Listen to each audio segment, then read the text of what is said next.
Hello నమస్తే. నేను మీ కౌండిన్య. రాజీవ్ గాంధీ బతికుంటే నిజంగానే ముద్రగడ పద్మనాభరెడ్డి ముఖ్యమంత్రి అయ్యేవారా అనేటువంటి ప్రశ్న చాలామంది కాపు నాయకుల్లో ఇప్పుడు బలంగా ఉంది. ఈ వార్త రాష్ట్ర రాజకీయాల్లో హల్చల్ చేస్తుంది. అసలు దీని వెనుకున్నటువంటి సందర్భం ఏంటి? ఏ సందర్భంలో రాజీవ్ గాంధీ ఈ మాట అన్నారో ఈ వీడియోలో తెలుసుకునే ప్రయత్నం చేద్దాం. వీడియోని చివరి వరకు చూడటానికి ప్రయత్నించండి. మర్చిపోకుండా లైక్ చేయండి, షేర్ చేయండి, సబ్స్క్రైబ్ చేయడానికి ప్రయత్నించండి. రాజకీయాలు అంటేనే అనూహ్యమైన నిర్ణయాలకు నిలయంగా ఉంటుంది. ఎప్పుడు ఏం జరుగుతుందో ఎవరికీ తెలియదు. పరిస్థితులు క్షణాల్లో మారిపోవచ్చు. రాజులు అవుతారనుకున్న వారు తరాజులుగా కావచ్చు. అది చివరికి తలరాత అని కూడా అనుకోవాల్సి రావచ్చు. ఇదిలా ఉంటే రాజీవ్ గాంధీ కాంగ్రెస్ పార్టీకి 1984లో తన తల్లి అప్పటి ప్రధాన మంత్రి ఇందిరాగాంధీ మరణించాక రాత్రికి రాత్రే అధ్యక్షుడయ్యారు. అంతేకాకుండా ఆయన 5 ఏళ్ల పాటు దేశ ప్రధానిగా ఎన్నో విప్లవాత్మకమైన నిర్ణయాలు తీసుకొని వచ్చి దేశాభివృద్ధికి పాటుపడ్డారు. అయితే అనూహ్యంగా ఆయన 1989 డిసెంబర్లో జరిగిన ఎన్నికల్లో ఓటమి పాలవడం జరిగింది. ఇక 1991 మే 21న ఆయన తమిళనాడు శ్రీ పెరంబూర్లో దారుణ హత్యకు గురయ్యారు.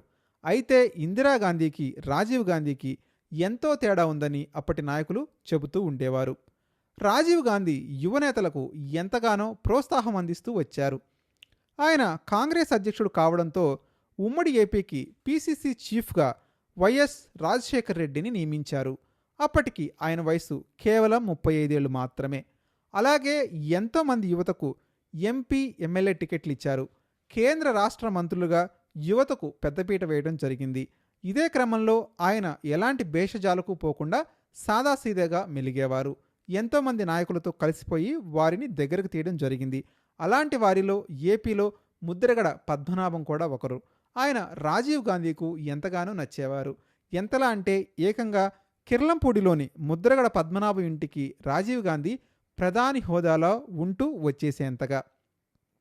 ఇక 1988లో టీడీపీలో ఉంటూ మంత్రి పదవికి రాజీనామా చేసి విజయవాడలో జరిగిన కాపునాడు సభకు ముద్రగడ హాజరై అక్కడ చేసిన ప్రసంగం ప్రకంపనలు పుట్టించింది.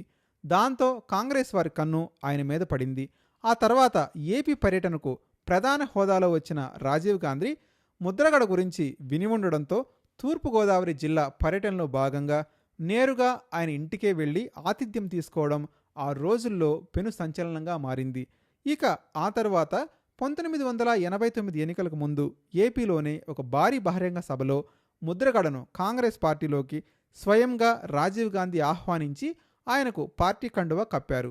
ఏపీలో బలమైన సామాజిక వర్గంగా కాపులు ఉన్నారని గుర్తించిన రాజీవ్ గాంధీ ఆనాటికి యువనేతగా ఉన్న ముద్రగడను పార్టీలోనికి తీసుకువచ్చి ఆయనకు కీలక స్థానాన్ని అప్పగించారు.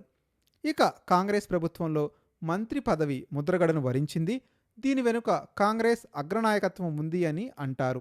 ముద్రగడ వంటి నాయకత్వాన్ని పార్టీ ఉపయోగించుకోవాలని కాంగ్రెస్ పెద్దలు భావించారు. ఇక రాజీవ్ గాంధీ ముద్రగడకు ఇస్తున్న ప్రాధాన్యతను చూసిన వారు అంతా ఆయనకు ముఖ్యమంత్రిగా అవకాశం దక్కుతుంది అని భావించడం జరిగింది.